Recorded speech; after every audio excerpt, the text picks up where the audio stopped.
Mbega inzozi ugize gutyo urota uri umushoferi, noneho mbere y'uko ujya kuryama umukiriya araguhamagaye ati ejo mu gitondo cya kare saa 11 ndagushaka, bakundangiyeho amakuru meza y'uko ukora akazi neza bya kinyamwuga, none saa 11 uze kuba ungezeho unjyana ahantu. Nuko murabipanga, birangije arakubaza ati nangahe, umubwira amafaranga wumva wishimiye, ayakwishyura nta kibazo, ndetse ayakwishyura mbere arenzaho n'andi utateganyaga kugira ngo akubukinge, kugira ngo bibe byizewe. Nuko birangije uramwemera, mupanga gahunda uti saa 11 ndakugeraho. Mbere y'uko ujya kuryama ubanza usuzuma ikinyabiziga cyawe, usanga kirakora neza cyane. No kuryama hakiri kare kugira ngo ubyuke hakiri kare, usigaje umwanya uhagije wo kujya kumureba. Bigeze mu gitondo ubyutse, urongera ugenzura ikinyabiziga cyawe, usanga nta kibazo, maze uritegura, urambara, urakaraba, ujya kwicara mu kinyabiziga cyawe, ubwo ni imodoka, kugira ngo ugende. Ufunguye ikinyabiziga ucyakije, birakora neza byose, ariko uhinduye vola ngo ugende uherekeza aho ugiye, vola yanga gukata yanga kwerekezayo, urongera uranyeganyeza biranga. Nuko muri uwo mwanya ibitekerezo birazunguruka, uramanjirirwa ubura icyo wakora, wumva urashobewe kubera ko usigaranye iminota gusa yo kugera aho umukiriya yari ari, kandi wamwubatsemo icyizere cy'uko utamutenguha, ndetse baranamubwiye ko ukora neza. Muri uwo mwanya ibintu biragushobera kubera ko udafite igihe cyo guhamagara undi wajya kumutora no kumvikana nawe amafaranga. Wagerageza kugira ibyo ukora byose bikanga, nta kindi kibazo na kimwe ikinyabiziga gifite, icyo cyonyine gituma ntaho ujya. Iyo mimerere yo mu mutwe, iyo state, uko gucanganyukirwa, uko kumva ushobewe, uko kumanjirirwa, uko kubira icyuya, kwibaza byinshi, n'uwo mujinya bivangavanze byose, niko umuyobozi uwo ari we wese amererwa iyo agize icyo asaba uwo ayoboye cyangwa timu ahagarariye cyangwa abashinzwe kugira icyo bamukorera, byarangiza bakamwihorera, bakamwirengagiza, bakabyanga, kandi byari biri mu nshingano zabo, ndetse nta n'indi mpamvu igaragara, ariko bakamuninira ntibamwumvire. Uyu munsi tugiye kuganira byimbitse, aho atari inama cyangwa se ikiganiro gusa, ahubwo iraza kuba ari ikiganiro gifite icyo kidufasha mu kugira impinduka nyakuri mu buzima busanzwe, kubera ko naje kureba nkasanga ari ngombwa, kuko hirya no hino ibibazo bishamikiye ku byo tugiye kuba tuganiraho byigaragaza mu miryango no mu bayobozi batandukanye. So iyi nyigisho iteguye mu buryo bumeze nk'uruhererekane rwa filime. Burya filime ntuyireba gusa, ahubwo wumva uyisanzemo, ukumvira imeze nk'isanisha n'amateka. Filime wakunze burya ibimeze nk'ikubwira, nk'ivuga ibikwerekeyeho. So ndatekereza ko abayobozi mu nyumva, baba ari abo mu ngo, baba ari abashoferi n'abamotari n'abandi mufite ibyo muyoboye, iki kiganiro kiraza kugira icyo kibasigira, kuko ni ubuzima busanzwe, kandi ndatekereza ko Imana iza kudufasha. Gumana nanjye rero, ni karibu kugeza ku musozo, kuko iyi nyigisho iraza kugufasha ntashidikanya, iraza kuguhereza umusanzu utuma uzamenya uko ugira icyo usaba abantu, ndetse abo bantu ntibabe bafite amahitamo yo kutagikora. Nitwa Darius Mbonigaba, ndi umugabo, ndubatse, benshi bakunda kunyita Papa Gila kubera ko ari we mwana wanjye w'imfura. So ni karibu rero muri iki kiganiro. Ibi simbivuga nk'amateori gusa, ahubwo ni nk'umuntu mu myaka 13 ishize maze guhura n'abantu personally barenga 74,000 mu kazi nkora, kubera ko nibura buri munsi mpura n'abantu 20 bampa serivisi tuvugana amaso ku maso, ndetse biri no mu byo namaze kwitegereza mbona mu myaka igeze muri 6 maze nubatse urugo nk'umupapa, ise w'umukobwa n'umuhungu. Nanjye biri mu bintu byansabye kubinyuramo, ni bimwe mu bibazo nagiye nyuramo, noneho nza gukangurwa amaso n'Uwiteka, mbona ibisubizo nakuyemo nkuriye kubisangiza abandi bantu. Reka turebe rero muri rusange icyo ugomba gukora kugira ngo abagukurikiye, abakiriya cyangwa se abana mu rugo cyangwa n'abandi bose ufite mu nshingano bakora ibyo ubasaba ariko mu buryo bwiza. Muri iyi nyigisho rero no mu zindi zizakurikiraho tuzarushaho kuganira tugenda dufasha abakuru b'imiryango, abari mu bucuruzi cyangwa abandi bafite abo bayoboye, cyane cyane abo muri serivisi z'ubwikorezi kuko nizo mbamo, kumenya amahame yoroshye ariko y'ingenzi cyane akora neza ku bantu bose, igihugu waba urimo icyo ari cyo cyose, icyiciro cy'ubuzima waba urimo icyo ari cyo cyose, umuntu waba uwo ari we wese, kubera ko twese turi abantu. Aya mahame ashobora kudakora gusa ku muntu udafite amaraso afite ibara ritukura niba hari ufite amaraso afite ibara ry'icyatsi cyangwa umuhondo wenda ntiyakora, ariko twese kuko turi abantu tuva amaraso atukura amwe, ibi bintu birakora kandi bizatugirira akamaro. Umuntu uwo ari wese uzabyumva bizamufasha. Mu myaka ishize nari ndimo mbigenzura, nsanga mu bucuruzi ndetse no mu muryango hari ikintu kidasanzwe ubucuruzi n'umuryango bihuriyeho.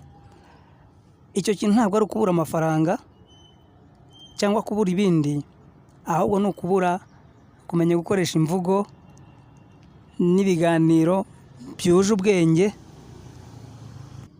Akaba ariyo mpamvu uyu munsi nahisemo kwiba topic y'uyu munsi, kumenya gukoresha imvugo yawe ugira icyo usaba umuntu mu buryo butari ubw'urusaku ariko mu buryo bufite imbaraga, uburyo umuntu adashobora kuresista, adashobora kunanirwa kugukorera icyo umusabye mu buryo ubimusabyemo, kandi umuntu akagukorera icyo umusabye atabitewe n'ubwoba cyangwa igitugu, ahubwo abitewe no kukubaha ndetse no kubikorana umunezero.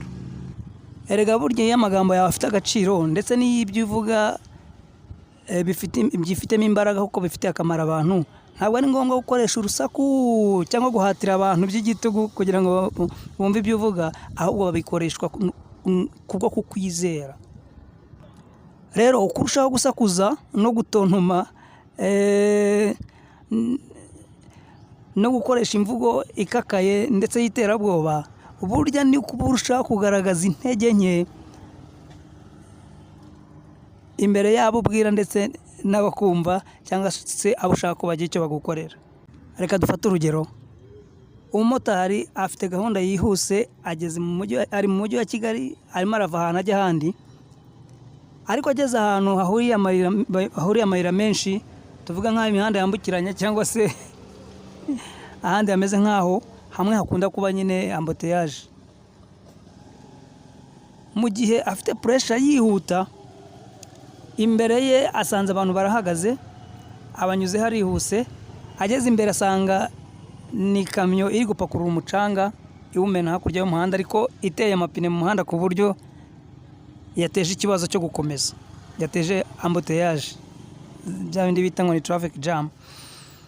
Umumotari niyo stress yose arirukanka, yegera ajya hafi y'iyo kamyo, avuza amahoni na moteri cyane, isakuza cyane, amubwira ati ariko wowe nk'ubu buri mu biki, ntubona ko wateje ikibazo ugatangirira ukabuza urujya n'uruza? Arasakuza cyane, noneho umushoferi w'ikamyo aramureba, aramwihorera, ntiyagira icyo akora. Ndetse kubera ya stress amuteje, aguma kwikorera ibyo yari arimo akora, ashyiramo ekuteri arabihorera. Abandi nabo bagenzi be batera amahoni cyane, barasakuza cyane, umushoferi akabareba akabihorera, akagumya akikorera ibyo yikorera.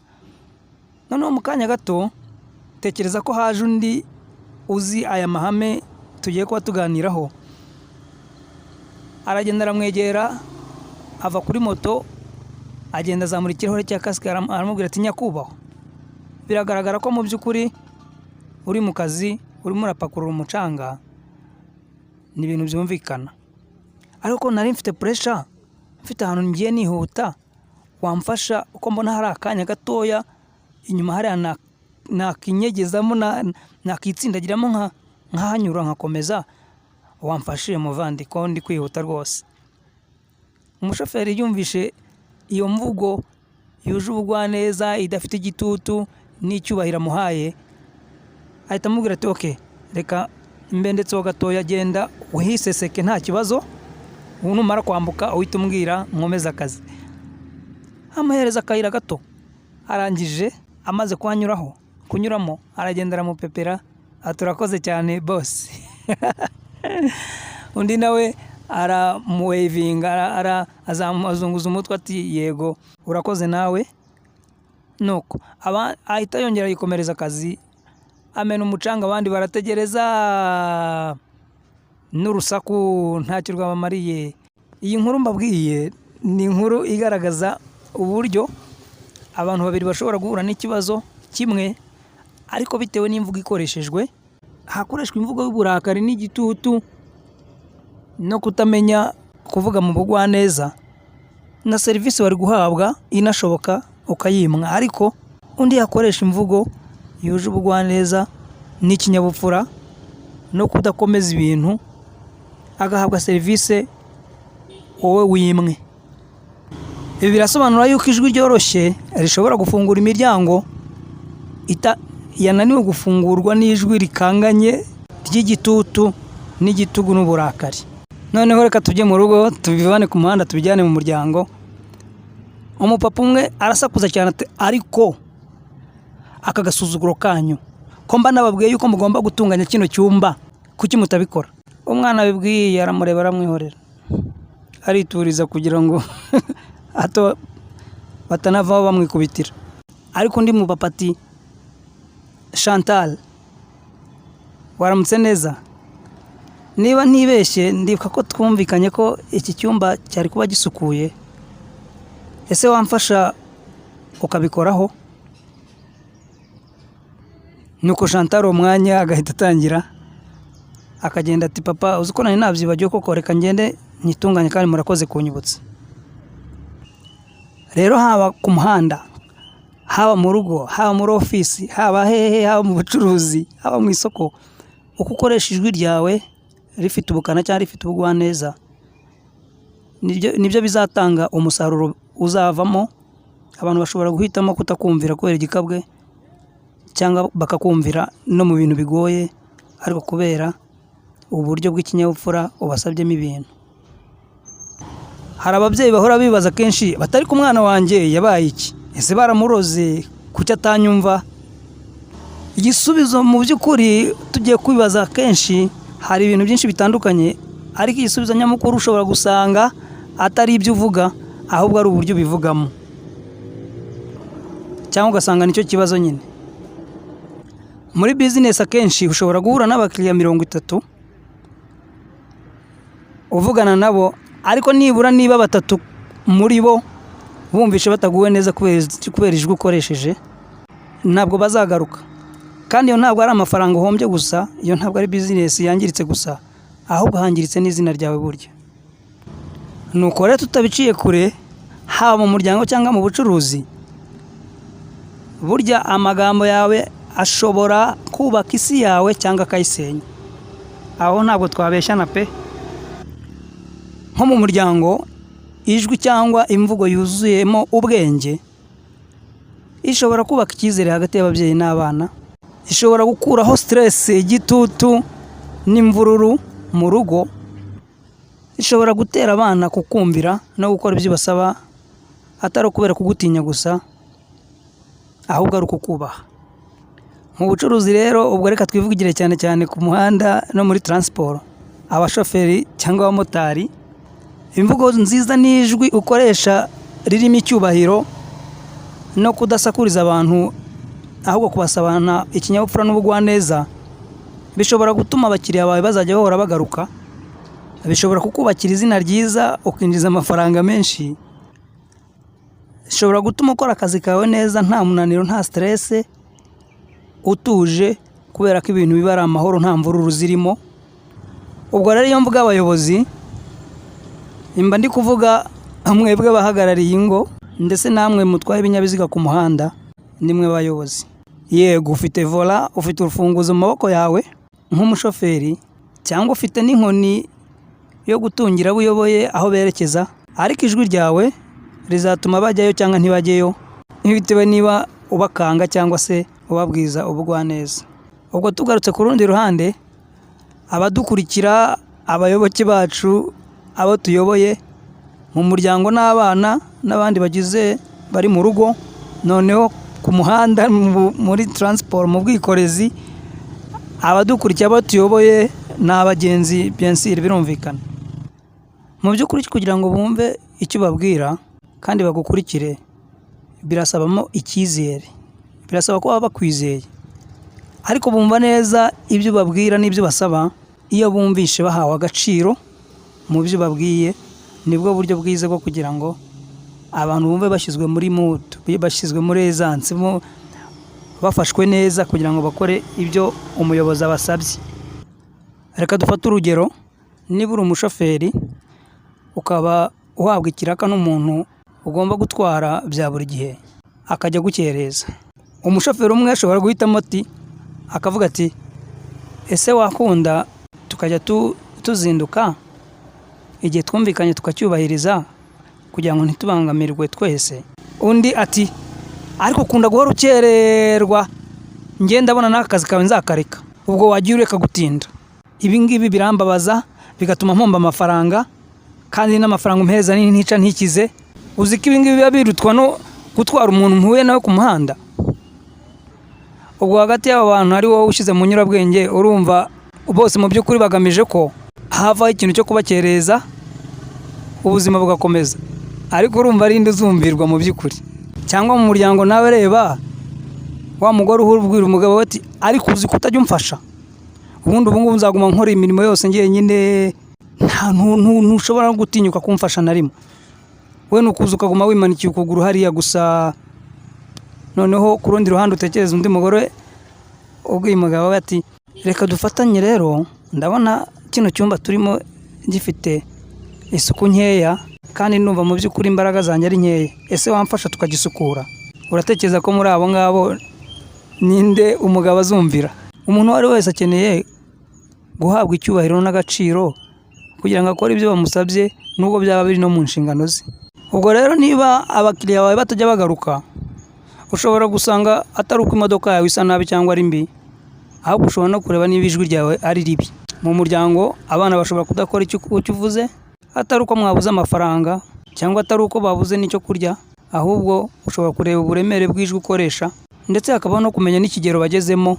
Hari ikigero runaka umwana cyangwa undi muntu wese aba agezemo, hari n'imimerere aba afite mu buryo adashobora kwihanganira na gatoya ijwi rikanganye. So niba rero umwana umubwiye ikintu ukabona atagikoze, aho kuguma kwitotomba, ukwiriye kwisuzuma ukareba.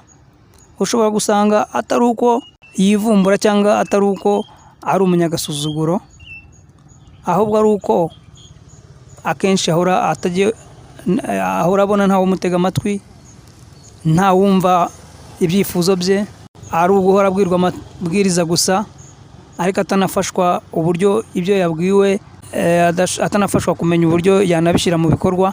Ibyo nibyo navugaga dukwiye kujya twitaho cyane kugira ngo abo tugize ibyo dusaba gukora nabo bahabwe umwanya, banahabwe n'ubufasha. Ibi ngibi ntabwo ari mu isi isanzwe gusa, no mu ijambo ry'Imana mu gitabo cya Bibiliya mu Migani 15:1 barabivuga. Uzi ko bavuga ngo ijambo ryiza rihosha uburakari, ariko ijambo ribi rivuga ngo uburakari, ijambo ribi rivuga ngo igitutu rizamura umujinya. ndetse no mu Befeso 6:4 barabivuze ngo ba se w'abana, ba data, ba papa wabo, ntimugasharirire abana ntimugasharirire abana banyu. Niba ba papa rero bakunda kuvuga nabi no gukoresha igikabwe, niba bavuze da ngo ba se w'abana ntimukabasharirire. Uzi ko na Yesu nubwo yari afite imbaraga nyinshi, mu mbaraga n'ubushobozi bwe bwose, atigeraga atwaza igitugu abantu yakoreshaga uburyo bwo kubazamuramo amarangamutima yo kwiyumvamo gukora ibyo bagomba gukora, no kubereka inyungu, no kubereka umumaro n'umusaruro bibafitiye, ko ari ukuva mu buzima bubi bikabinjiza mu buzima bwiza. Muri Bibiliya muri Luka 9:23 Yesu yaravuze ati, nyamara umuntu ushaka kunkurikira mu by'ukuri niyigore, yikorera umusaraba we ankurikire. Aha ngaha urumva ko ari ubutumire, arabwira abantu ukuntu ibintu biteye nuko bigomba gukorwamo, ariko ntabwo ari igitugu. Ufite amahirwe yo kutikorera umusaraba wawe ngo umukurikire, kandi ufite n'amahitamo yo kubikora ukamukurikira. Yes, muri Yohana 8:11 Yesu yabwiye umugore wari wafashwe asambana ati, nanjye nta rubanza nkubaraho, singuciraho iteka, kuko nta n'undi ushoboye kurugucira. Genda, ariko ntuzongere gukora icyaha. Ikibazo si ukumuhana, ikibazo si ukumuciraho iteka, igikenewe ni uko utazongera gukora icyaha. None nibyo asorejeho, kandi mu by'ukuri uyu mugore yarabikoze kugira ngo abone ubugingo buhoraho. Niyo kandi atanabikora, umuntu agomba guhabwa amahitamo no kubona umwanya wo gukora ikimufitiye akamaro.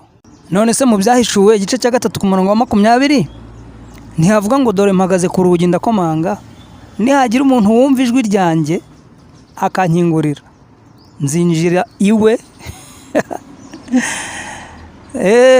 Ntabwo Yesu ari ukuza ngo asunike urugi mukingure ninjire dore mfite imbaraga. Oya, Yesu arakomanga, yarangiza agategereza. Wakingura urugi rw'umutima wawe akinjira, ariko utarukingura akagutegereza. Aya magambo yose agaragaza nubwo Yesu afite imbaraga, yuko adatwaza abantu igitugu, ahubwo ari ukubereka ibyiza umuntu ari bugereho mu gihe yumviye icyo amusabye. Umuvandimwe rero, mwene data, mushiki wanjye, gutwaza abantu igitugu no gukoresha imbaraga byamaze kugaragara ko bisenya imiryango aho kuyubaka, bisenya ubucuruzi, kudahereza abantu agaciro no kubahatira gukora icyo uvuze by'imbaraga mu gitugu gusa, bisenya ubucuruzi, bisenya imiryango, bisenya igihugu, bisenya buri kimwe cyose. Amabwiriza akakaye n'amategeko y'umurengera birasenya, ntabwo byubaka.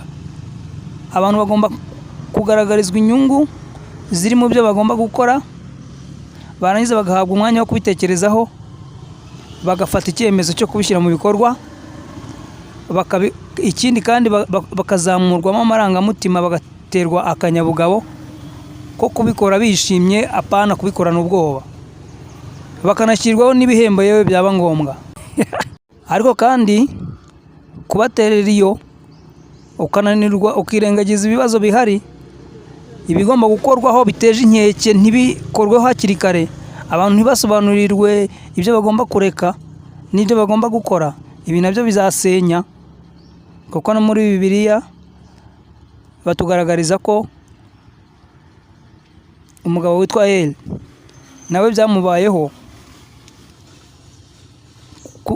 kutamenya gutoza umurongo, guha umurongo ngenderwaho no gukemura ibibazo bihari, no guha agaciro iby'ingenzi bigomba gukorwaho, nabyo ubwabyo kuba ntibindeba no kubaterera iyo nabyo birasenya.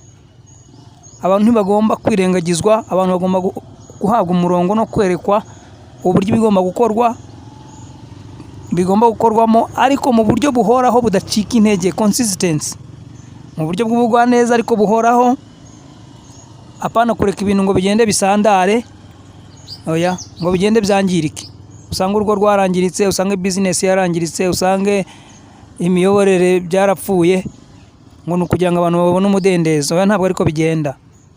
Abantu bagomba kwerekwa ibyo bagomba gukora n'uburyo bwo kubikoramo mu buryo bw'ubugwaneza ariko buhoraho, kugeza ikibi kivuye mu nzira, kugeza umuntu atojwe gukora icyiza akabimenyera, bagahinduka nk'ubuzima bwa buri munsi, bikajya mu maraso. Rero muri iyi nyigisho n'izindi zose tuzagenda tubagezaho, tuzabereka aya mahame y'ingenzi, ibintu bizarokora ubuzima bw'imiryango, ubuzima bwa za bizinesi n'ubuzima bw'abantu ku giti cyabo. Rega abantu bafite stress, abantu bahura n'ibibazo byinshi bitandukanye, abantu bahurana umunabi, abantu baguwe nabi, bafite impungenge mu ubuzima butaryoshye, abantu ibintu bikagenda bikabikubitaho bikaba byinshi, bagahorana imitima ishenjaguwe, bakaguma baguwe neza, ubuzima butaryoshye, barangiza bakabifata nk'aho ariko kubaho bigenda, ariko usanga bifite imizi muri ibi bintu gahoro gahoro byagiye byubakwa mu buryo bw'ubujiji. Ariko inkuru nziza ihari ni uko hari urundi ruhande rwo kubikoramo neza. Yesu yavugaga ibintu akabibwira abantu, ari mu nkuru, ari mu migani, ari mu buryo bwa buhoro, nta gitugu, nta gitutu, ariko abantu ugasanga baramuyobotse, ugasanga kugeza ubwo abanyedini n'abanyapolitike b'icyo gihe baje kumugirisha ari bitewe n'uburyo abantu bamuyoboka, uburyo abantu bamukurikira, kandi ntawe yashyizeho imbunda, ntawe yashyizeho ingufu za gisirikare, ntawe yashyizeho inkoni. Ni ukubera iki? Kubera ko ijwi rye ryabwiraga abantu ibi biri mu nyungu zabo, ibibahindura ubuzima, rikavugana ubugwaneza, nta gitugu, kandi rikaba ryuzuyemo imbabazi. Niba ari agiye gukiza, akamukiza atari kubw'izindi nyungu, bikaba ari ibintu bigaragara ko ari impuhwe, imbabazi, akabwira abantu ibiri mu nyungu zabo, akabazamuramo amarangamutima yo kuva mu buzima bubi bakajya mu buzima bwiza. Mbese umuntu nk'uwo ninde utamukurikira? None niba umwami w'abami wari ufite ingufu zikomeye, atarigeze akoresha imbaraga n'igitutu n'igitugu, kandi yari abifitiye ububasha n'ubushobozi, kuki twe twabikora? Yarakoreshaga ijwi riciye bugufi. Iryo ni itara ndangacyerekezo ritubwira ngo abo usaba ko bagira icyo bagukorera, bibabwire mu buryo bwiza, ubahaye agaciro, bazabikora. Reka tureka kwizimba mu magambo, tuganire ku buryo bumwe bwadufasha kubishyira mu bikorwa kandi tukabishobora. Izi ni zimwe mu nzira dushobora kwifashisha kugira ngo tubigereho. Reka duhere ku bayobozi. Umuyobozi mu gice icyo ari cyo cyose, yaba ari mu bucuruzi cyangwa se mu muryango cyangwa se aho waba uyoboye hose, gumana ituze mu mutima wawe, umenye ko ufite uburemere n'ubushobozi umuntu adashobora gukandagira. Amarangamutima yawe nujya kugira icyo ubwira umuntu, uyaturishe. Ntawe uri bugusuzugure.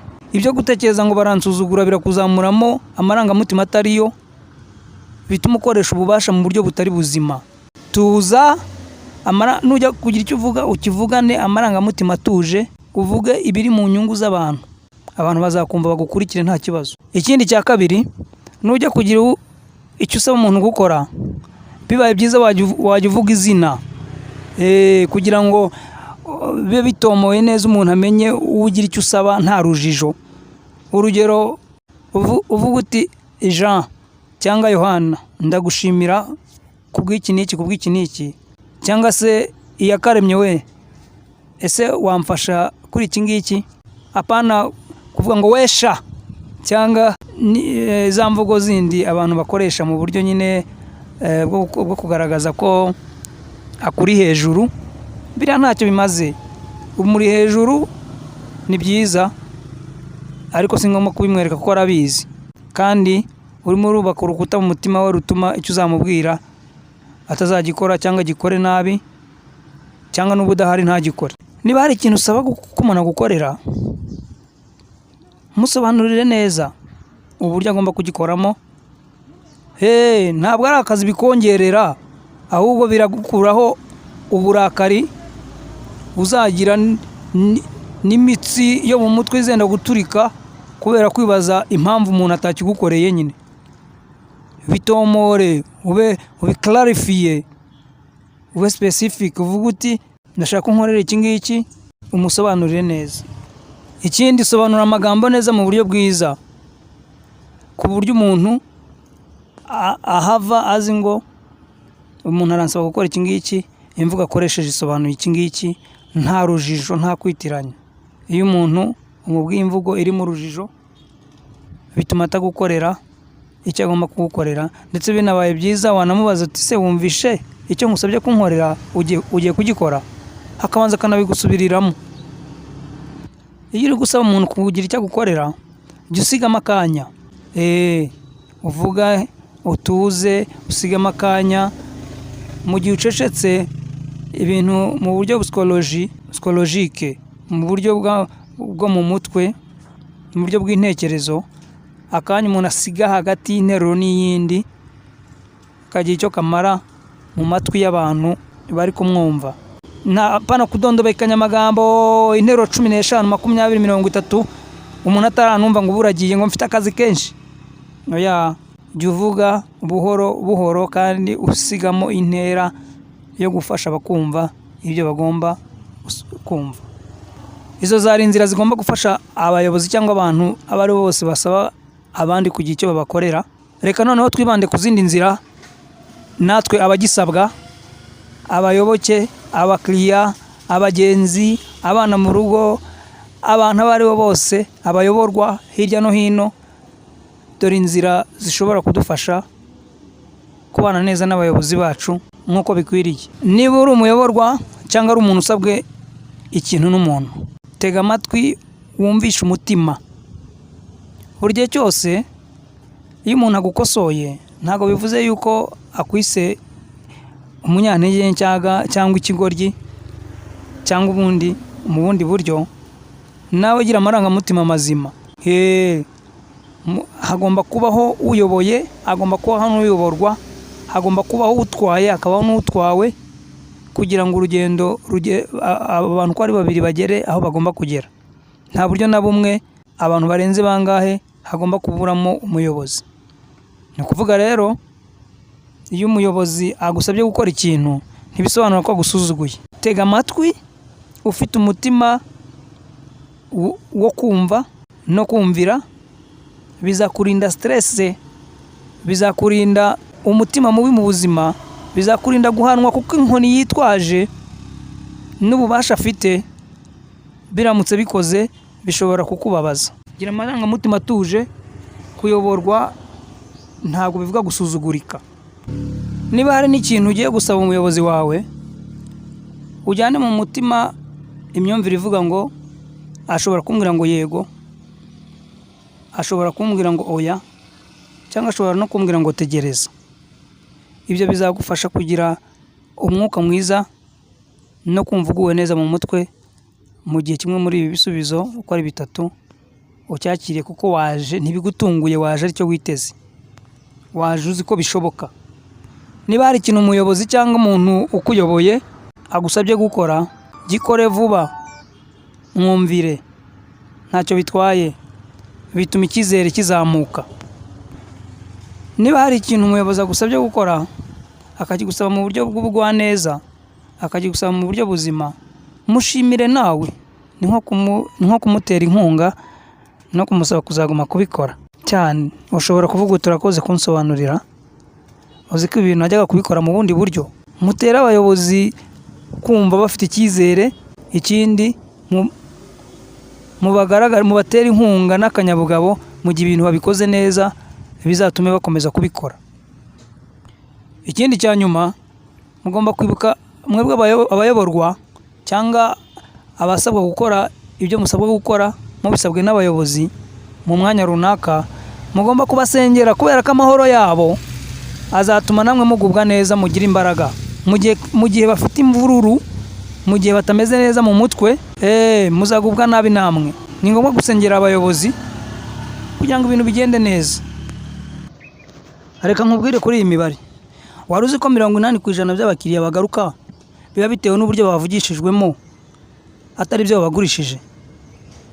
iyo ni Harvard Business Review yabikozeho. 85% rada 85% by'abakiriya bagaruka biba bitewe n'imvugo bakirijwe, bavugishijwemo, uburyo biyumvishe nk'abami, uburyo bahawe agaciro, apana ibyo baguze. Kandi 85% ni nyinshi.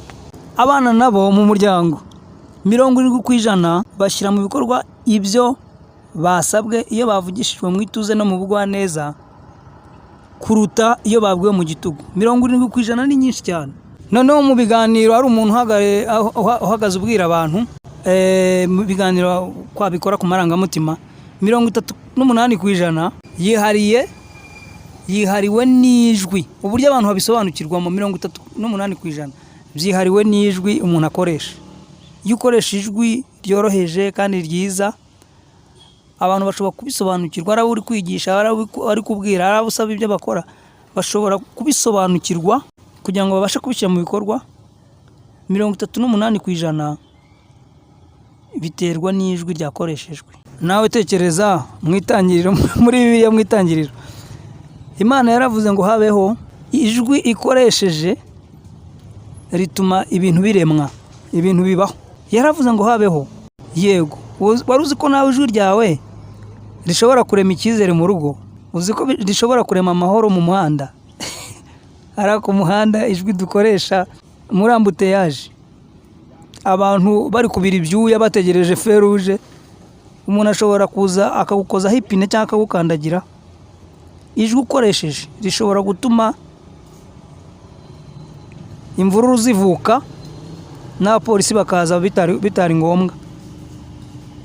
Umuntu ashobora kukureba gusa, wagira icyo umubwira, ijwi ukoresheje rigatuma mufatana mu mashati. Ijwi ryawe rishobora kurema icyizere mu mitima y'abantu no mu mitima y'abakugana.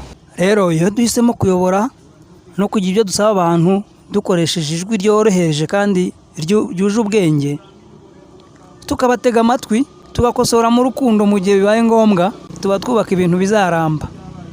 Ariko iyo duhisemo kurema imvururu no kugaragaza igitugu, bishobora gukorwa muri uwo mwanya, ariko tukubaka amakimbirane no gutuma abantu bahinduka ibyigenge mu buryo bw'igihe kirekire, kandi nta muntu uhoraho. Abo ngabo bakuri munsi, abo uyoboye, abo utwaye, ejo bashobora kugutwara. Iyo wabubatsemo umutima w'urukundo n'icyubahiro no kwiyumvamo agaciro, byubaka ikintu kizaramba. Ikibazo ni uko tuba tureba mu myaka 2, 3, 4, 5. Hagomba kubaho kureba mu myaka 50, hagomba kubaho kureba mu myaka 100, hagomba kubaho kureba mu minsi ishize kera, kubera ko buri gikorwa cyose umuntu akoze uyu munsi kigira ingaruka ejo cyangwa ejo bundi. None rero reka nkusabe, ese watangira none ukayobora, ugatwara abo uyoboye ukoresheje ukuri n'imbabazi? Wubake mu kwizera no mu kwihangana, maze ubone ubuzima bwawe butera imbere, kuko bizakurinda stress. Iyo ibintu bigenda neza bituma umutima utuza, ariko iyo umuntu ahora mu mvururu atongana n'abo bari kumwe, bidindiza n'iterambere. So ijwi ryawe rero rigomba kuba ritanga ubuzima, rigatera abantu kugubwa neza, abantu bakagira akanyamuneza, bigatuma iminsi yo kwabo yiyongera. Ibyo nibyo twita imvugo iyo mu bwami. Iyo uri umwami uba uzi ko icyo uri buvuga kiri bukorwe, nta mpamvu yo kuvugana umushiha. Ariko iyo uri umutindi utifitiye icyizere, ugomba gushyiraho igikabwa no gukangata kugira ngo abantu bagire ubwoba, birangire bakoze ibyo ushaka. Ariko ntabwo ariko bigenda. Ibyo ngibyo mu by'ukuri ntabwo bigira umusaruro. Ntabwo rero narangiza ntakubajije ngo ese mu by'ukuri ijwi ryawe urigenzura ute? Uvuga uti? Iyo uganira n'abandi, iyo ugira icyo usaba abandi kugukorera, ukoresha ijwi rituje cyangwa ukoresha ijwi ry'iterabwoba? Ushobora no kudaha igitekerezo da. Mu by'ukuri hari ubufasha buba bukenewe kandi abantu nicyo baberaho. Ushobora kuba ufite icyakunaniye gushobora, wakandika muri comment ukaduha igitekerezo, ukavuga uti nyamara ngiye bijya bingendekera gutya, ese hari inama mwangira ko numvishe ibyo mwavuze byankozeho, wakandika igitekerezo cyawe, cyangwa se niba ari ngombwa yuko bigera no ku bandi, kuko hari abutekereza ko bishobora kugira akamaro, wakanda like. YouTube iyo balayikinze video content runaka irayisharinga ku bantu benshi, utazi bishobora kumugeraho kubera ko wakanze like. Ushobora gukora kuri share ukabisangiza n'abandi abuzi ababikeneye, cyangwa ushobora no kuba utarakoze subscribe, wanabikora ugakora kuri subscribe, noneho twajya uploading indi video nshya, indi nyigisho nshya ikongera kugeraho. Ntawamenya, ushobora gusanga ikitagufashije uyu munsi ejo hashobora kuza icyagufasha. Kandi ushobora no kudukurikira, dufite WhatsApp channel, ushobora dushyiramo amalinki aho ushobora kujya ubona notification z'ibiganiro ducishaho. Tuba no kuri TikTok, naho wakandikamo Kingdom Family ugahita tubona. Ariko kandi by'umwihariko ku kintu kidasanzwe, ku kintu utekereza ko kiri sensitive, ku kintu ushaka kuvuga by'umwihariko, ushobora no kunyandikira kuri WhatsApp 0789 688 32 51. Ni Papa Gila. Reka dusengere hamwe. Data wa twese uri mu ijuru, twigishe kuvuga nkawe. Reka ijwi ryacu ribe iry'amahoro, ukuri n'urukundo. Dufashe kubaka ingo, amabizinesi, imishinga n'ibindi bitandukanye, aho dukoresha amagambo avura aho kugira ngo ari amagambo akomeretsa. Mu izina rya Yesu, amen. Nitwa Darius Papa Gila, ninjye twaganira.